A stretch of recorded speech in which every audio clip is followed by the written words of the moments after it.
All right, it's time for another episode of the Audio Project with Dina Tierney, and I am super stoked. We're a Hawaii-based company. It's about time we had a pro surfer in the room, and I'm very, very excited. Kekoa Cazimero is in our office, and thank you so much for taking time to meet with us today. Thank you for having me. Awesome. So I read a recent article about you, and I'm going to give a little introduction. Well, yes, pro surfer, but I loved the athlete entrepreneur combination. And I'm really excited about today's talk to talk about not only an athlete's mindset, but also how that parlays into your success as an entrepreneur and as a businessman. So to give our audience some context, would you mind giving us a little overview of who you are? Everyone should already know, but just indulge us a little. Yeah, I'm Kekoa Cazimero. I grew up in Waimanalo, Hawaii. I now live in Hawaii Kai. Professional surfer, sustainability advocate, business owner. So just, I consider myself a waterman and someone that just, loves his community. So when did you start surfing? Let's start there. Let's just jump in. Yeah, let's jump in. I started surfing when I was 4. Wow. So I've been in the water so I'm 33 now. So I've been in the water my entire life. That's amazing. Yeah. So the ocean has been a huge part of my life. It's given me the platform to do everything that I do today, and I'm just really grateful for it. So tell me about that. You're a child, you're 4. Who brought you in the water? How did that go? And kind of the upbringing along developing that passion. Yeah, it kind of happened naturally. I grew up in Waimanalo where we could cross the road and get to the beach. So, I was always down there running around, sand sliding on my bodyboard. I actually started stand-up bodyboard before I actually learned to surf. Really? And what I did is I actually would rake yards, and I saved up money when I was about 9 years old to buy my first surfboard at Point Break Surf Shop. So my first surfboard was actually a used old yellow surfboard that was like $50. Wow. So entrepreneur at age 9. Yeah. I was raking yards. So I kind of got, my work ethic and, my will to make things happen for myself at a young age, I feel like, which kind of has, been an important factor later in my life. So I've always been competitive because I started competing. I won my first state championship when I was 8 years old, all in one bowls. Yeah, so I've been surfing, competing like since I can remember, to be honest. That's so awesome. Well, I always wonder about that because I think about kids, you read up on Michael Jordan or any of these people, and you always hear the story, Tiger Woods, how they start so young and how they find that passion so early. So I'm always curious to find out at what point did that happen for you, but clearly very young. Yeah. Were there other people that really inspired you that kind of helped you develop that, or were you loved the water and so it was just such a natural thing for you? It was a natural thing. It was crazy because I didn't really find out about, guys who I looked up to, Kelly Slater or, Sonny Garcia or guys like that till I really started competing and getting into it. And then just being in the ocean just is where I found my happiness. It's honestly, I tell my fiance every day today that it's given me everything I have in life. Truly, it's taught me to be humble. It's taught me to appreciate, where I'm from and where I live. It's also, been a huge factor in, me doing, community initiatives and, towards sustainability and taking care of the ocean and all the life that's in there. So it's just something I fell in love with, and I feel like that's really just where it started was my true love for the ocean. Like I could surf without having to compete or get paid for it like I do now, and I would still surf every single day. That makes sense. Yeah. So tell me about the journey to becoming pro. Did you set a goal when you were younger to I want to do? Okay. Yeah. Okay. Yeah. So tell me about how that looked and how you reached that level. What does it take for someone to break into that? You need to, so obviously when you're younger, you want to hang out with your friends and you want to go do this and do that. And, for me, I was so focused on being the best surfer, in whatever, bracket I was in, whether it was, open men's, NSSA, HASA. I wanted to be the best. I wanted to compete against the best in Hawaii. I wanted to surf the best waves in Hawaii and compete against the best in the best waves and really, truly test my ability. So I remember just completely breaking down and being so hard on myself when I was 11, 12 years old, competing at states, getting second place. And I would go into a full day of just crying all day long because I got second place. And that's when I knew I was like, wow, I'm kind of scary competitive where this is consuming me, you know what I mean? But, it's rolled over and it's been a huge, factor in my life now, with my business being competitive. I never want to settle for anything. I never want to settle, for any less than the best I can possibly do and being the best version of myself. So, it's in order to, get on that level though, there's so much sacrifice, whether it's training, it's, putting in the work, surfing every day, going to sleep early, waking up crack of dawn. I mean, all the kids know that they got to wake up early and, to surf the best waves. They got to surf in the evenings to get the best conditions. So it's just always being, just on that routine of every day getting better. Tell me what your training routine looks like. Like, break it down. I mean, is it Yeah. all day? I mean, like, yeah. Like, what does it look like in a given week? I mean, now since, I own my business, I try to, give my time in certain areas, a little bit more. I got to focus on, certain things. But, when I'm actually in training camp right now, getting ready for the WSL Sunset Pro coming up in late October. Awesome. So I just started working with my nutritionist last week, which has been brutal. And then, we got training camp, strength and conditioning 3 or 4 days a week. And then we're surfing anywhere from, 4 to 6 hours a day minimum. Gosh, yeah. So we did that when intense. we were training for nationals as kids. So it's just having that program, and staying, sharp mentally and physically. When it's time for the competition, so you're focused on that during the training. When it's the day comes for the competitions, what is your train of thought? Like, what goes through your mind, and how do you just rely on the practice? Like, hey, I'm trusting the process. I'm trusting what I did. What happens in your mind? You must compete too, because you get the thought process. You're like, yeah, that. Yeah. So just like you said, it's knowing that you did everything you could do to prepare. You know what I mean? Because I'll be very transparent. There is events I went into where I didn't prepare that like I should have, and I felt that. You know what I mean? And you go through that in stages in your career, and it happened a lot early on when I started my business. I was competing at Sunset. I felt like I didn't physically prepare enough. I feel like so that affected me mentally. So every event I go into, I like to always prepare physically and feel good. It's like one of my training partners, Dustin Kimura, we do, cardio. He's one of my partners. We run around Kalama Valley, and we do, all of our cardio together. And I always just think of how like we just absolutely kill ourselves, but then that prepares us for like sunset. It's like doing a full sprint across a football field, because when you're catching a wave and you're paddling out, it's pure cardio. So when I'm in that flow state, I'm competing, and am I breathing correct and everything, and we've worked on that outside of the contest. That's when you feel optimal and you feel prepared, and that's when I perform my best, is when I know I'm ready. Yeah. That makes sense. That's really cool. And I ask about it too, because I think about our audience as a variety of business leaders, but also the entrepreneur side of things, and how that translates into sort of the day-to-day. And I know you have a business too, so I want to talk about that real fast. Can you give us a little overview about Ava and tell us, what it's about, when it started? Give us a little 411 on that. Yeah, so Ava, Ambassadors with Aloha, I started it back in the beginning of 2018. So I obviously, I've always been kind of had, entrepreneurial spirit and just wanted to kind of do my own thing. So I, long story short, I rode for, Hurley International, Oakley Surfing, Reef, for companies like that for over 15 years. And, we did collaborations on board shorts.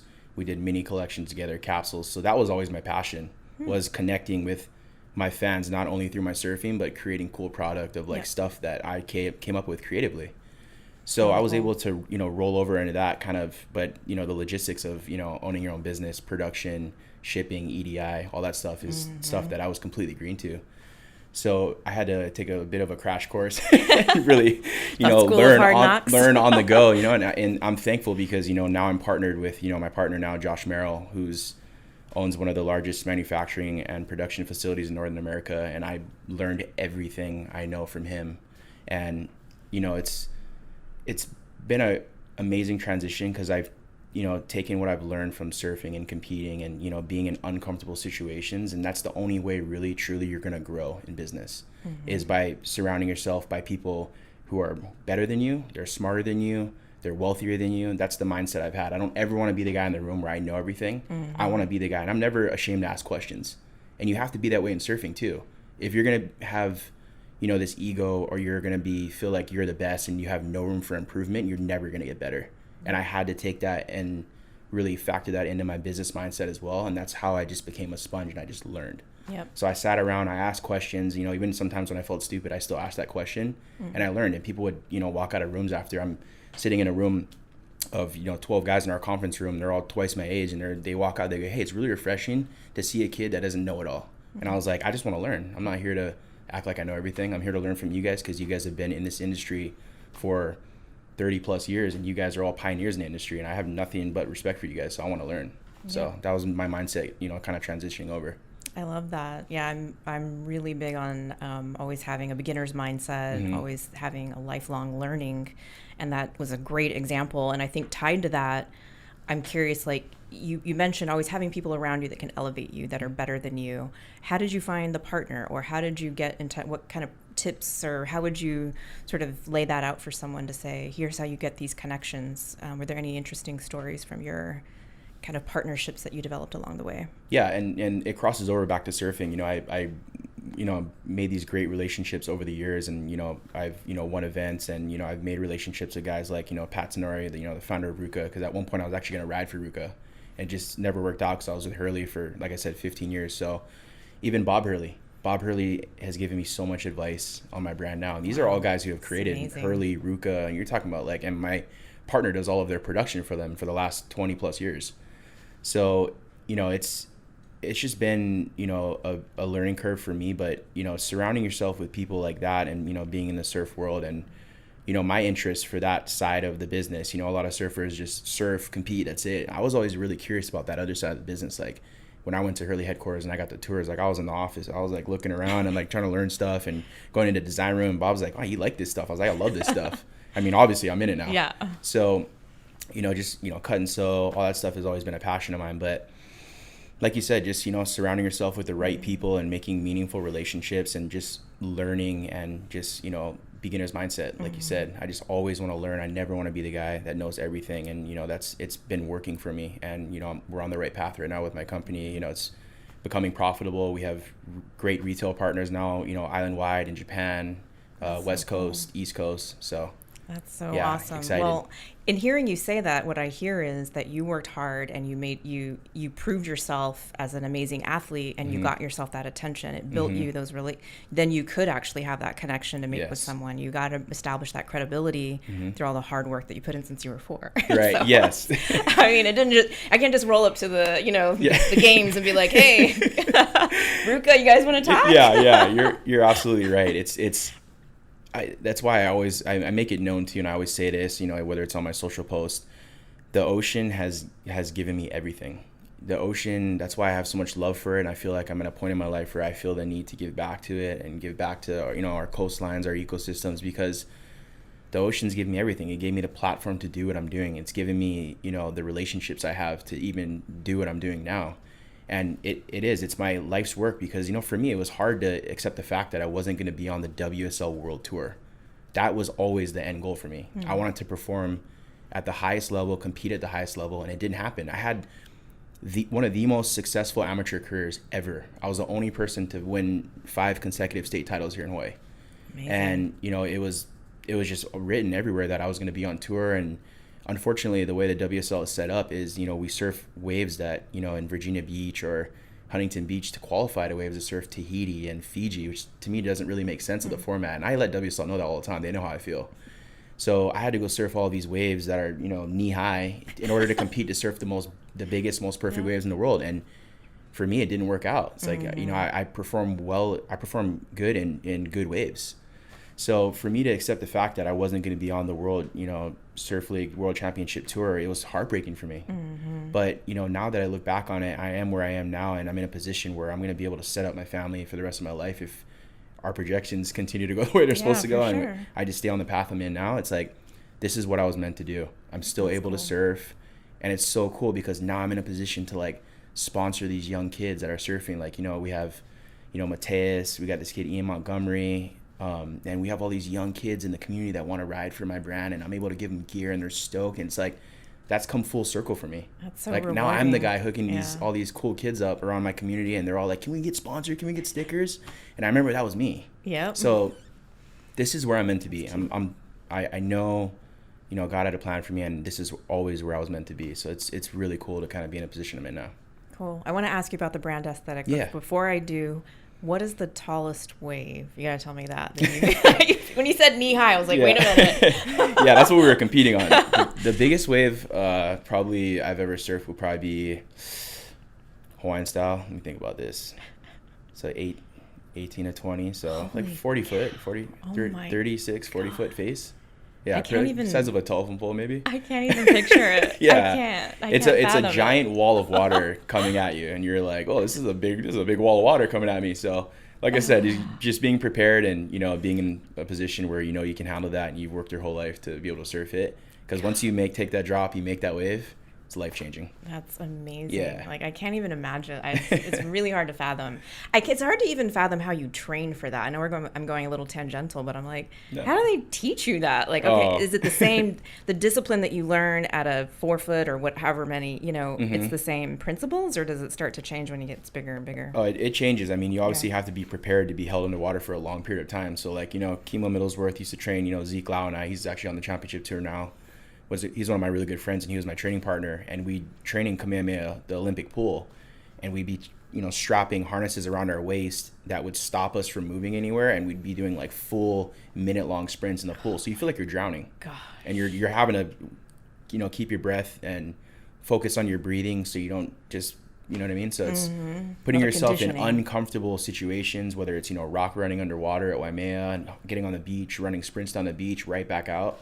I mean, there's been training situations where I was very close to passing out, so I mean, but that's how you prepare for those situations. And free diving, you also too are able to provide food for our family, and just working on your breath hold with that, it all kind of translates back to surfing and being comfortable That's underwater. So crazy. Yeah, because I feel like a lot of sports are more predictable, right? You're Yeah. inside a court, Oh, you're yeah. on the field. Controlled environment. Yeah, but we don't like, have that. you don't have that. We do not have that. Like, you have to be prepared for anything that could potentially happen. And that's another thing too, like adversity. Like, we never get the same conditions as the heat before us or the heat after us. So guys get more opportunity or sometimes less. And, that adversity that I constantly had to deal with, I remember, never forget this, but I remember competing, and, the heat was, before mine was perfect waves the whole heat. And then my heat was flat the next heat, and the guys were catching insiders, and I was so mad. I like slammed my board on the beach, and I was like, it over time, when that kept happening, that was adversity. And there's so much adversity, obviously, in business, in retail especially. You would trip out on some of the stories I have, but supply chain issues, that adversity, me having to deal with that my entire amateur career at a young age, made me be able to be more, I accept adversity. I look at it like, okay, what's plan A, B, C after that, you know what I mean? So when they're like, hey, there's a supply chain issue, you're like, yeah, like, I'm like, seriously, okay. I've dealt with way worse than I got a plan. Yeah, I've done yeah, exactly. So like, I can breathe right now. Yeah, I'm not held underwater, so this is no big deal. My team trips out on me sometimes. They're like, how are you so cool with this? I'm like, dude, I've been through a lot with surfing. Trust me, this is like translating over. We're good. Yeah. That's cool. So tell me about, first of all, this is a great look. I really like the thank look you. of it. What was the inspiration? Share a little bit about that. I know, at least from a look, and I know that the brand means something too. So maybe both aspects. Yeah, 100%. So again, it just all ties back kind of to, what I do in life. I'm a waterman. I surf, dive, foil. We live in the ocean. So, one of the sayings that we have, we actually trademark, it's actually like our Nike Just Do It. So ours is inspired by the elements. So that's our tagline for, and our saying for all of our stuff. So we have up on our mood board, our inspiration board, inspired by the elements. So a lot of our washes you see, we go through anywhere from 8 to 10 rounds of washes to accomplish a look, and all the looks are actually inspired by like coral reefs, bays, mountain ranges, like the Nepali coast. Amazing. I mean, so colors, Pantone colors, washes, our cut and sew, everything, all of our treatments. All of these things are inspired by the elements, whether it's the ocean, Mauka to Makai, all of that stuff. So what's really cool is I'm able to walk into a retailer and not just be like, hey, there's a shirt with my logo on it. It's like, once I actually dive into like what the shirt actually means, they're like, wait, what? Like, for instance, our board shorts, they're called the Ku Camo board shorts. The camo print on the board short is different colors of teal and blue that I got a picture of Makapu looking out, and each individual shape in that is a Hawaiian island. Kauai, Molokai, Hawaii. So there's all different shapes, but that's what consists of the camo. So when the retailers heard that, they're like, oh, I need those. I was like, yeah, it's a cool story. So our POPs and everything that we have set up at our pop-up shops at Nordstrom or Bloomingdale's, it gives a story of what the product actually means and what's behind it, which is the point of difference for us in an industry full of people just slapping logos on tees. For sure. So there's a meaning behind everything, which is the difference for us. Yeah, it's really cool looking. Yeah, thank you. I really like it. I know I'm a bit older than you, and I remember the that kind of, I mean, it's not as cool. I mean, yours is way cooler, but like I remember like that being sort of, it's like a nice bringing back a new, an older style too, but like in a nice fresh way. And I really like it. Thank you. So in kind of closing-ish, I wanted to talk to you a little bit about your sustainability efforts a bit more. I know you talked about the brand aesthetic and the inspiration behind that, but tell me about your community efforts and what are some of the things you do and the objectives that you have, what you're trying to accomplish there too. So basically, for our sustainability efforts, we feel the need that we really need to give back to our community. Like we say, our stuff is inspired by the elements, and all of our stuff is inspired by the ocean, the coral reefs, all that stuff. So like I really made it important to my team and my partner, and he's big on this too, is that we need to make an effort as a brand to really dive back into our community and really do something that's meaningful. And there are a lot of brands out there that slap their logo on beach cleanups and stuff like that, but it's like, is the founder of that brand really out there putting in the work? You know what I mean? So recently what we did is I collaborated with Kekoa Cazimero. He's actually a really good friend of mine. And he's the Pacific director for Parley TV. He's the founder of Sustainable Coastlines Hawaii. Nice. So we partnered with them, and what we did is we did a week-long activation on the Kaiwi coast, which is from Pele's Chair all the way to Holona. So that's the entire sandy beach. Wow. So we did, removal of, invasives like the halikoa, that's taken over the alpacas. We went down there and, we did a full scan of the beach. So we were able to collect over 3,000 pounds of trash. It was crazy, yeah. So, and including invasives even more. So my Tacoma was full every day of trash when we were doing the trash runs, and you wouldn't even believe what we were pulling out of the alpacas over there in the bushes. It was crazy. We found toilets, like we found bottles, like you name it, we found it. Wow. So what was cool is like my brand, the way that we were able to even bring more to the table is, I utilize my relationships I have. So my boy Aaron Kai, who's a really well-known Native Hawaiian artist, he does, he just painted Marshmallow's helmet. He does stuff for, Chris Brown's album cover. He's really cool, kind of more street inspired, like action sports, like kind of like our brand.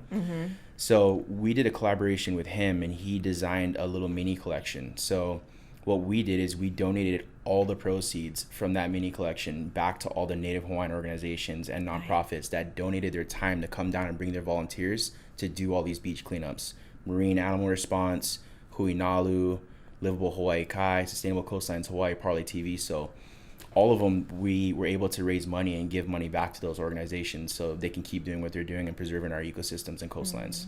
So for me, that was cool that I was able to utilize my platform and, create this mini collection with my business and do something rad. And, we did a post activation at Bishop Museum. I just became a whole Pili ambassador for them as well. So they let us host our stuff at the Parley Air Station, and we celebrated the week's work, and it was awesome. So cool. Well, I think it's cool because it's like it's completely full circle. I know you said it earlier, but the idea that the ocean has given you so much, and for you to kind of bring everyone else around that and give back to the areas where you have the most gratitude, probably. So I think that's super cool. Yeah, and, totally. Really good. For our audience, I'm just going to ask this. What, I think we talked on so many good points, and I'll draw them out, but if you, as you look over your career, what are some of those like big lessons that maybe you would say to anyone who's looking at either starting a business or a leader who's in the middle of an adverse situation? Right. If there's a powerful message that you would have, I'd love to hear it. I'll use your inspiration and advice right now.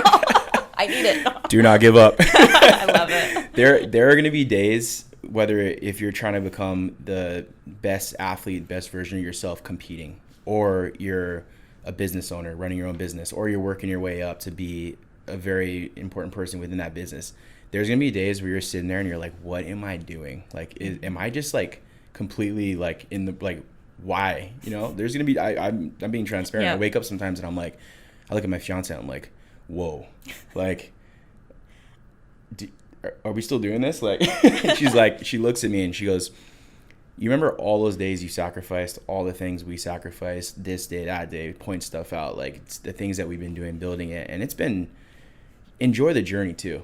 It's been so fun. And like, sometimes you get too close to something, you know what I mean? You don't really appreciate or see the growth. And sometimes you do have to celebrate the little wins. Do that as well. Like, you see something cool that you think is cool. I mean, I'm not saying, start to feel like you're killing it and let off the gas. Not like that, but enjoy the little wins and enjoy the journey. And, look at the situations and adversity when it gets thrown at you, and just, you're never going to be successful or accomplish anything without failure too. You need to know that. That's something that's just going to happen. And it's made me actually, change the path that I've been on for the better in so many different ways. So just do not give up. Keep going. You got this. I love that. Yeah. No, I think that's great, and definitely speaks to me too. I'm sorry, I'm kind of going tangential again. When I hear you talk, I'm like, but I just got back from this thing where there's a lot of women who just started businesses on the awesome. Salesforce platform, and someone said something like, I feel like we're just going adversity to adversity to adversity. I mean, you're just like, and that thing, and you just, like you said, don't stop. Just keep, you're going to have them, right? Yeah. So when you accept it, and then, like you said, I think celebrating along the way is it's a really great tip without letting off the gas. Yes, exactly. Pedal to the metal. Okay, well, I love your brand. I love Thank you so everything much. about everything you just said. It's super interesting and very inspirational. Awesome. And I'm sure our audience will gain a lot of value from that. So I appreciate you taking time. Epic. Thank you so much for having me. Yeah. Pleasure coming on. Thank you. Okay.